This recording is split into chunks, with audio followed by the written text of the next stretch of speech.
Major general VT Mathew വാഹനത്തിൽ അതാ വരുന്നു.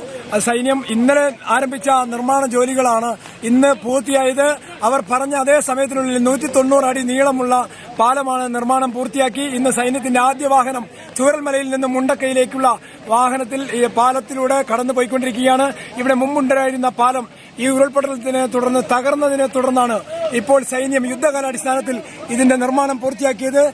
മേജർ ജനറൽ VT മാത്യുവിന്റെ നേതൃത്വത്തിലുള്ള സൈനികരാണ് ഇപ്പോൾ വാഹനത്തിൽ ഈ ബെയിലി പാലത്തിലൂടെ കടന്നത്.